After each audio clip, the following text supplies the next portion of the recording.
चलिए, कल हमने महिलाओं का कार्यस्थल पर लैंगिक उत्पीड़न निवारण प्रतिषेध और प्रतितोषण अधिनियम 2013 की सेक्शन 1 और 2 पढ़ी थी, जिसमें सेक्शन 2 जो है परिभाषा से संबंधित है, बहुत महत्वपूर्ण थी। और जो सेक्शन 3 है, इसमें दंड का अलग से प्रावधान नहीं दिया गया है।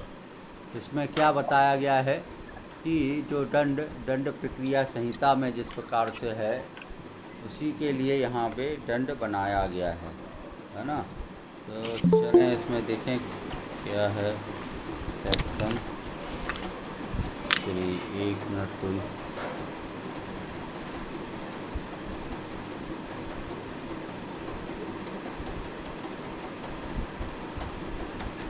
चलिए, तो सेक्शन 3 ना यस पढ़ें। कौन पढ़ रहा है?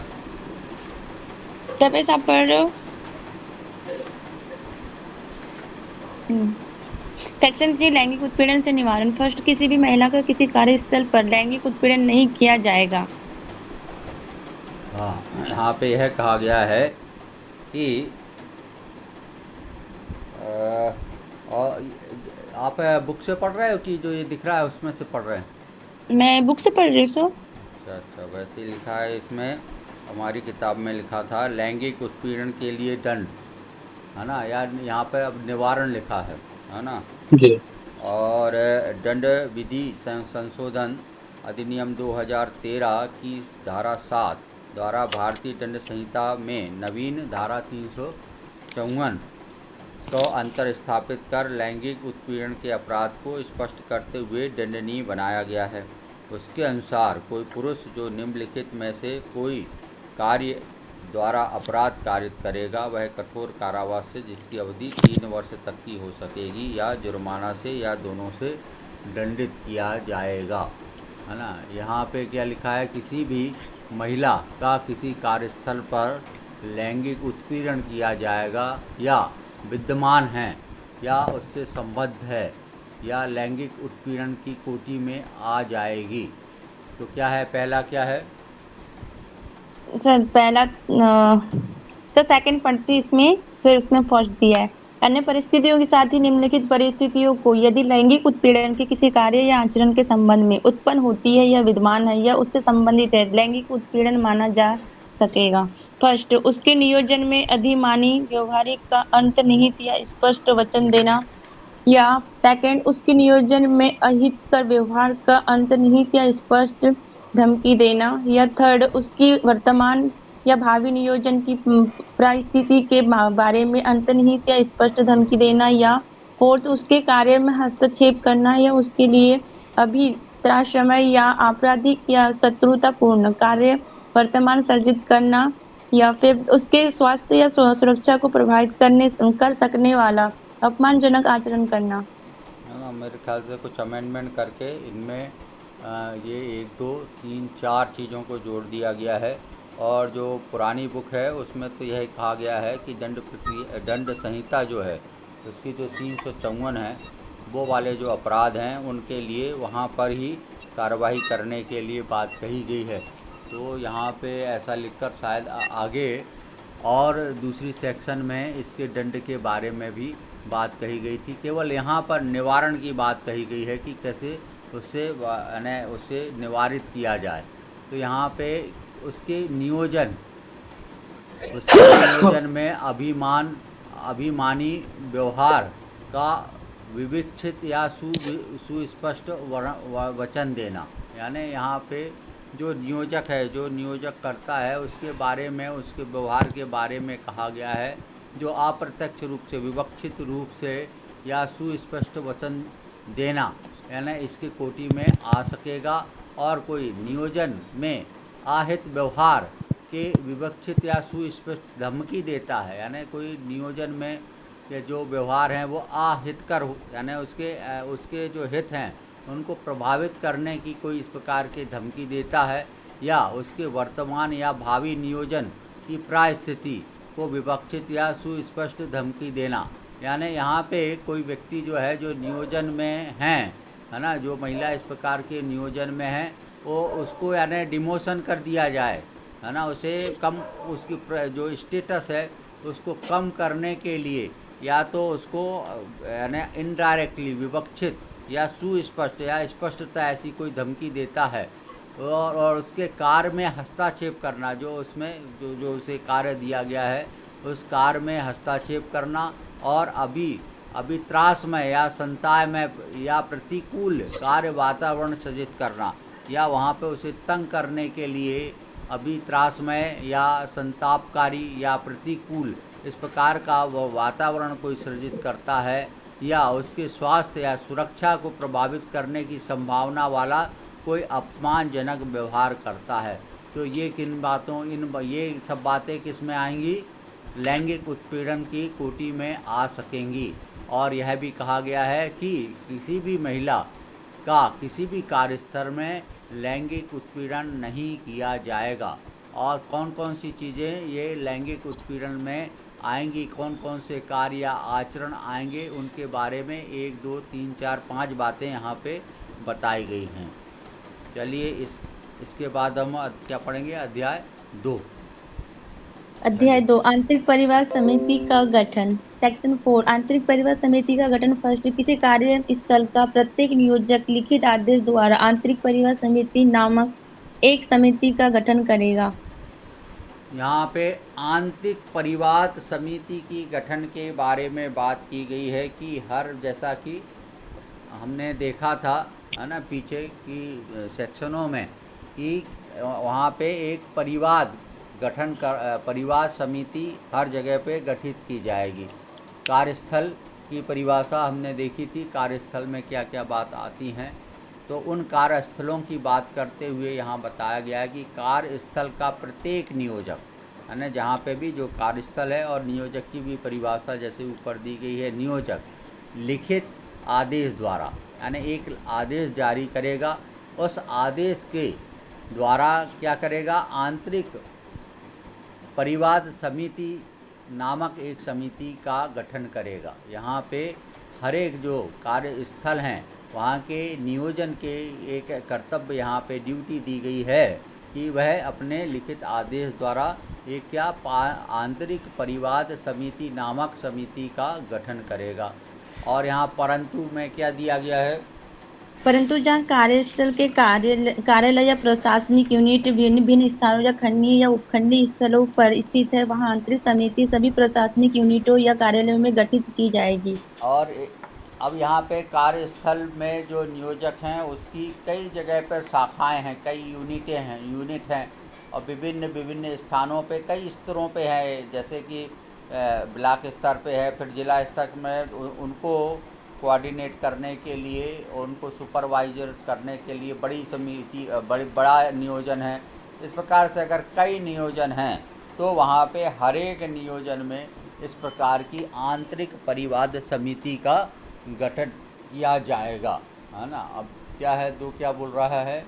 सेकेंड, आंतरिक समिति नियोजक द्वारा नाम निर्देशित किए जाने वाले निम्नलिखित सदस्य से मिलकर बनेगी, अर्थात एक पीठासीन अधिकारी जो कर्मचारियों में से कार्यस्थल पर वरिष्ठ स्तर की नियोजित महिला होगी, परंतु किसी वरिष्ठ स्तर की महिला कर्मचारी के उपलब्ध न होने की दशा में पीठासीन अधिकारी उपधारा 1 में निर्दिष्ट कार्यस्थल के अन्य कार्यालयों या प्रशासनिक यूनिटों से नाम निर्देशित किया जाएगा। परंतु यह और कि यदि कार्यस्थल के अन्य कार्यालय या प्रशासनिक एककों में कोई वरिष्ठ स्तर की महिला कर्मचारी नहीं है, तो पीठासीन अधिकारी उसी नियोजक के किसी अन्य कार्यस्थल या अन्य विभाग या संगठन से नामांकित किया जाएगा। यहाँ पे और क्या बताया गया है कि आंतरिक जो समिति है ना, आंतरिक क्या परिवार समिति है, तो नियोजक द्वारा एक नाम निर्देशित किया जाएगा।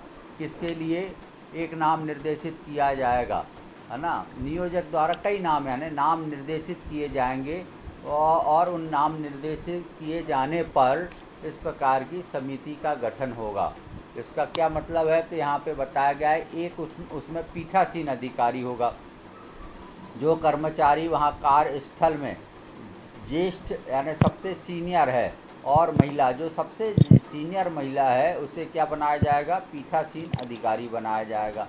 अगर यहाँ पे यह और कहा गया है परंतु में, अगर वहाँ पे कोई वरिष्ठ यानी ज्येष्ठ, वरिष्ठ या सीनियर महिला कर्मचारी उपलब्ध नहीं है, तो पीठासीन अधिकारी जो हैं और जो उनके कार्यस्थल हैं, और जो जैसा कि ऊपर बताया गया था कि उनकी कई यूनिटें हैं, कई खंड हैं, उपखंड हैं, तो उनमें से भी किसी एक व्यक्ति को यानी एक महिला को वहाँ पे प्रशासनिक यूनिट में से नाम निर्देशित किया जाएगा। परंतु अगर कार्यस्थल के अन्य कार्यालय या प्रशासनिक यूनिट में ज्येष्ठ स्तर की महिला कर्मचारी नहीं होने पर पीठासीन अधिकारी जो है उसे नियोजन या विभाग के संगठन या किसी अन्य कार्यस्थल के इस प्रकार की महिला का नाम निर्दिष्ट किया जाएगा। कर्मचारियों में से 2 से अनियुक्त ऐसे सदस्य जो महिलाओं की समस्याओं के प्रति अधिमानी रूप से प्रतिबद्ध है या जिनके पास समाज सुधार के कार्य में अनुभव है या विधिक ज्ञान है। और वहाँ कर्मचारियों में से कम 2 और ऐसे सदस्य बनाए जाएंगे जो महिलाओं की इस प्रकार की जो दिक्कतें हैं उनके बारे में वह प्रतिबद्ध हो या उनके समाज का उनके पास कोई ऐसे कार्य करने का अनुभव हो या विधि का कुछ विशिष्ट ज्ञान रखते हों। ऐसे कम से कम 2 कर्मचारियों को और 2 से अधिक भी कर्मचारी सदस्य इस परिवार जो आंतरिक परिवार समिति है इसके सदस्य हो सकेंगे।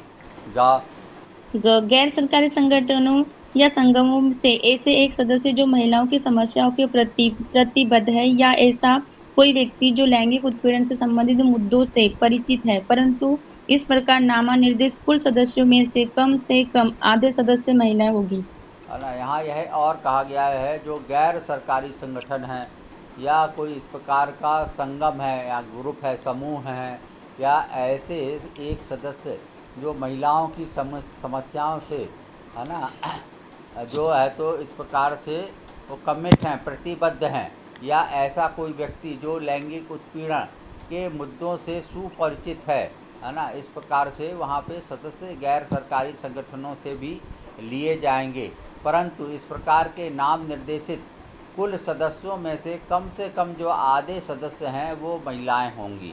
अगर पूरी समितियों को देखा जाए तो वहाँ पे जो सदस्यों की संख्या के आधे जो सदस्य हैं वो महिलाएं होंगी, ऐसा भी यहाँ पे प्रावधानित किया गया है। 3 थर्ड, आंतरिक समिति का पीठासीन अधिकारी और प्रत्येक सदस्य अपने नाम निर्देशन की तारीख से 3 वर्ष से अधिक की ऐसी अवधि के लिए पद धारण करेगा जो नियमों द्वारा विनिर्दिष्ट किए जाए। यहाँ एक और बात कह दी गई है कि यह जो आंतरिक परिवार समिति बनाई जाएगी जो पीठासीन अधिकारी और प्रत्येक सदस्य यानी जो एक पीठासीन अधिकारी होंगे, बाकी जो सदस्य ऊपर जैसा कहा गया है, इस समिति का जो कार्यकाल है 3 वर्ष से अधिक का नहीं होगा, यानी यह समिति 3 वर्ष के लिए काम करेगी। 4 और गैर सरकारी संगठनों या संगमों में से नियुक्त किए गए सदस्यों को आंतरिक समिति की कार्यवाही आयोजित करने के लिए ऐसी फीस या भत्ते संदर्भ किए जाएंगे जो विहित किए जाए। अब यहाँ पे जो उनके नियोजकों के वहाँ के ही व्यक्ति हैं उनके लिए नहीं, बल्कि गैर सरकारी संगठनों या संगमों से जो ऐसे सदस्यों को जो आंतरिक समिति में कार्यवाही करने के लिए नियोजित किए गए हैं उनको फीस दी जाएगी या भत्ते दी जाएंगे जैसे कि नियम में विहित किए जाएंगे। 5 जहां आंतरिक समिति का पीठासीन अधिकारी या कोई सदस्य धारा 16 के उपबंधों का उल्लंघन करता है या किसी अपराध के लिए निर्दोष ठहराया गया है या तत्सम प्रवृत्ति किसी विधि के अधीन किसी अपराध के बारे में उसके विरुद्ध कोई जांच लंबित है या उसे किन्हीं अनुशासनिक कार्यवाहियों में दोषी पाया गया है या उसके विरुद्ध कोई अनुशासनिक कार्यवाही लंबित है या उसने अपनी हैसियत का इस प्रकार दुरुपयोग किया है जिससे उसका पद पर बने रहना लोकहित के प्रतिकूल हो गया है, वहाँ यथास्थिति ऐसे पीठासीन अधिकारी या सदस्य को समिति से हटा दिया जाएगा और इस प्रकार सर्जित रिक्ति या किसी अन्य आकस्मिक रिक्ति को इस धारा के उपबंधों के अनुसार नए नामनिर्देशन द्वारा भरा जाएगा। यहाँ यह और कहा गया है कि जो धारा 16 में उपबंध दिए हैं उनका कोई उल्लंघन करता है, यानी आंतरिक समिति के जो पीठासीन अधिकारी और सदस्य हैं इस प्रकार से काका गाघा में कोई बात जो लिखी है उस तरह का कोई उनको एलिगेशन लगता है, कोई इस प्रकार का आरोप लगाया जाता है या इस प्रकार का कोई कृत्य किया जाता है तो उसे तुरंत वहाँ से हटा दिया जाएगा। तो धारा 16 के उपबंधों का उल्लंघन करता है, पहली बात। दूसरा है किसी अपराध के लिए वह दोष सिद्ध ठहरा दिया गया है या तत्समय प्रवृत्त कोई विधि के अधीन किसी अपराध की जांच उसके खिलाफ चल रही हो, कोई उसके खिलाफ जांच चल रही हो या क्या दोष सिद्ध ठहरा दिया गया है या अनुशासनिक कार्यवाही का, वहाँ पे जो कदाचार वगैरह की जो अनुशासनात्मक कार्रवाई डी बोलते हैं, डिपार्टमेंटल कार्रवाई कहते हैं, उसमें अगर कोई दोषी हो गया है और उसके बाद उसके विरुद्ध कोई अनुशासनिक कार्रवाई जो डिपार्टमेंटल कार्रवाई है ना, किसी कदाचार के लिए यदि वह लंबित है या उसकी हैसियत इस प्रकार वह अपनी हैसियत का यानी जिस तरह से वह पीठासीन अधिकारी या सदस्य है उसके जो कार्य हैं उनका वह दुरुपयोग करता है पद में या वह पद में बने रहने से लोकहित प्रतिकूल हो जाता है, तो इस प्रकार से उसे समिति से हटा दिया जाएगा। और इस प्रकार से जो रिक्ति हुई है उस रिक्ति को तो आकस्मिक रिक्तियों को अति शीघ्र जो है नाम निर्देशित करके भर दिया जाएगा। चलिए, इस प्रकार से जो अध्याय 2 में है ना, एक ही धारा कहलाई ना, ये सब एक धारा है, इसमें क्या बताया गया है कि जो आंतरिक परिवाद समिति का कैसे गठन किया जाएगा। अब यहाँ पे यह बात आई है कि अगर यानी एक है तो जिला स्तर पे अगर कोई संस्थान में इस प्रकार से आंतरिक समिति का गठन नहीं किया गया है तो वहाँ पे स्थानीय परिवाद समिति का भी एक गठन किया जाएगा जो सब इस प्रकार के क्षेत्रों में देखेगी। तो यहाँ पे क्या है सर, ये अगर वो जो पीठासीन अधिकारी और सदस्य है तो उनकी नियुक्ति सिर्फ 3 साल के लिए की जाएगी। हाँ फिर हाँ वो फिर उनका पद रिक्त हो जाएगा 3 साल के बाद, हाँ फिर मतलब उनकी नई बेंच की नियुक्ति की नई जाएगी। नई नई नियुक्ति की जाएगी और कोई सदस्य या पीठासीन अधिकारी जैसा ऊपर कहा गया है कि कोई इस प्रकार का कृत्य किया जाता है तो उसी समय उसे समिति से हटा दिया जाएगा और रिक्ति को किसी अन्य व्यक्ति द्वारा भरा जाएगा, है ना। चलिए, मतलब यहाँ सर सब पूरी टोटल कुल सदस्यों की संख्या नहीं दी हुई है। हाँ, जहाँ जितना बड़ा संस्थान होगा ना उस हिसाब से सदस्यों की संख्या तय की जाएगी। तो अध्याय 3 स्थानीय परिवार समिति का गठन। सेक्शन 5 जिला अधिकारी की अधिसूचना। समुचित सरकार किसी जिला मजिस्ट्रेट या अपर जिला मजिस्ट्रेट या कलेक्टर या उप कलेक्टर को इस अधिनियम के अधीन शक्तियों का प्रयोग या कृत्यों का निर्वहन करने के लिए प्रत्येक जिले के लिए जिला अधिकारी रूप में अधिसूचित कर सकेगी, है ना। इसमें जो इस अधिनियम के प्रावधान हैं उनके उपयोग करने के लिए स्थानीय परिवार समिति का गठन किया जाएगा। और यहाँ धारा 5 क्या बता रही है कि जिला अधिकारी की अधिसूचना, है ना, कोई भी यहाँ पे समुचित सरकार यानी केंद्र सरकार राज्य सरकार जैसा भी ज़रूरत हो इस अधिनियम के अधीन जो शक्तियों का प्रयोग करने के लिए जो इसमें शक्तियाँ दी गई हैं, जो प्रावधानित किए गए हैं और उनके कर्तव्यों का निर्वहन करने के लिए किसी जिला मजिस्ट्रेट को, है ना, डीएम को या अपर जिला मजिस्ट्रेट को या कलेक्टर को या उप कलेक्टर यानी डिप्टी कलेक्टर को, इनमें से किसी को भी प्रत्येक जिले के लिए जिला अधिकारी के रूप में अधिसूचित करेगा। यानी वहाँ पे किसी भी ऐसे व्यक्ति को या तो वह जिला मजिस्ट्रेट हो सकता है या एडिशनल डिस्ट्रिक्ट मजिस्ट्रेट हो सकता है या कलेक्टर हो सकता है या डिप्टी कलेक्टर हो सकता है। इनको वहाँ पर प्रत्येक ज़िले में एक अधिसूचना जारी कर उसे अधिसूचित किया जाएगा, यानी इस विशेष कार्य के लिए उसे नियुक्त किया जाएगा। 6 स्थानीय समिति का गठन और उसकी अधिकारिता। फर्स्ट, प्रत्येक जिला अधिकारी संबंधित जिले में ऐसे स्थापनों से जहां 10 से कम कर्मकारों होने के कारण आंतरिक समिति गठित नहीं की गई है या यदि परिवार स्वयं नियोजक के विरुद्ध है वहां लैंगिक उत्पीड़न के परिवार ग्रहण करने के लिए स्थानीय समिति नामक एक समिति का गठन करेगा, है ना। अभी पीछे हमने परिभाषा में भी पढ़ा था कि जहाँ पे जो आंतरिक परिवाद समिति है वहाँ कहाँ पे गठित की जाएगी, जहाँ पे इन स्थापनाओं में कम से कम 10 कर्मकार हों, है ना। जो कर्मचारी के अगर 10 से कम हैं तो वहाँ आंतरिक परिवार समिति का गठन नहीं किया जाएगा। तो प्रत्येक जिलाधिकारी जो धारा 5 के अंतर्गत अधिसूचित किया गया है ना, संबंधित जिस जिले में है वह संबंधित जिले में ऐसी स्थापनाओं में जहाँ 10 से कम कर्मकार, एक मिनट कोई आ गया है तो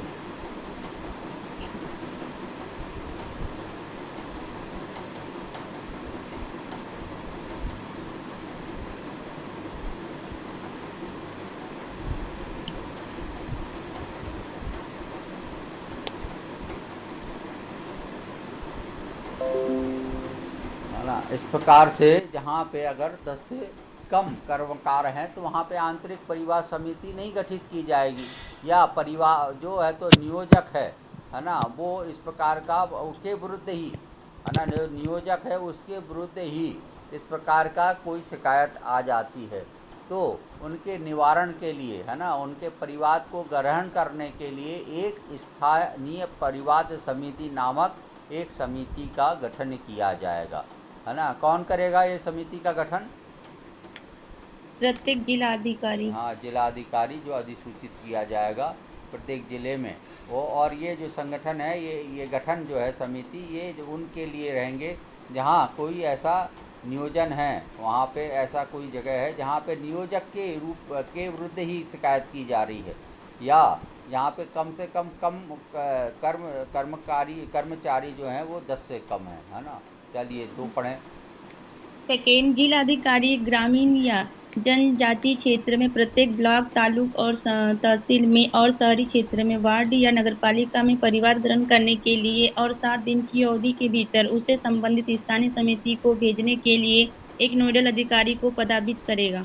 एक यहाँ पे नोडल अधिकारी की भी नियुक्ति की बात यानी पदभार ग्रहण कराने की बात कही गई है। तो जिला अधिकारी जो है हर एक ग्राम में, या अगर कोई जनजाति क्षेत्र है तो हर एक ब्लॉक में या तहसील में या तालुका जहाँ जैसा होता हो वहाँ पे, और शहरी क्षेत्र में वार्ड या वार्डों में या नगर पालिका क्षेत्र में परिवार ग्रहण करने के लिए है ना, करने के लिए 7 दिन की अवधि के भीतर, यानी इस प्रकार से जो एक्ट आने के 7 दिन के अवधि के भीतर संबंधित स्थानीय परिवार समिति को भेजने के लिए है ना, वहाँ पे स्थानीय समिति को भेजने के लिए इस प्रकार के नोडल जो अधिकारी हैं वहाँ पे उन्हें पद स्थापित करेगा, है ना। चलिए आगे।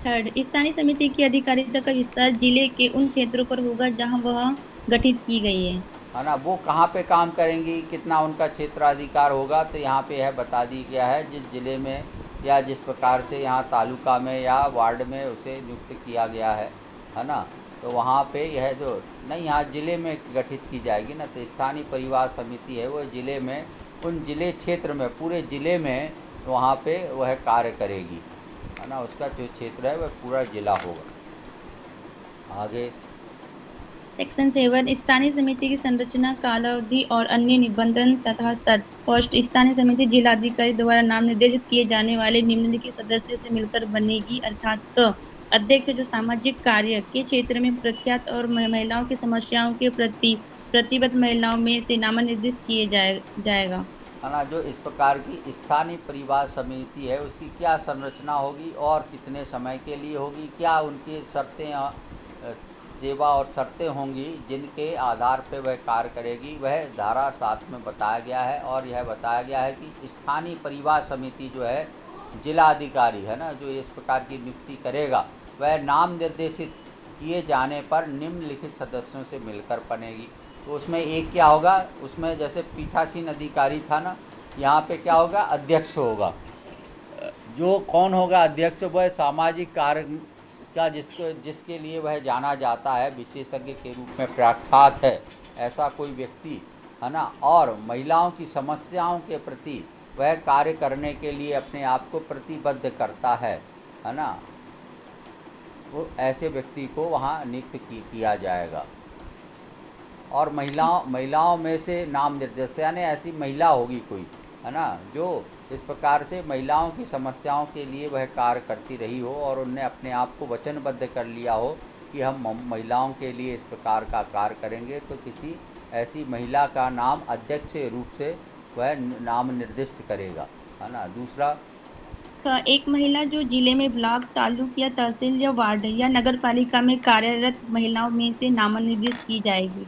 और दूसरा एक सदस्य और होगा, वह भी क्या होगी, महिला होगी, जो वहाँ जिला या तालुक या तहसील या वह वार्ड में वह कार्यरत है।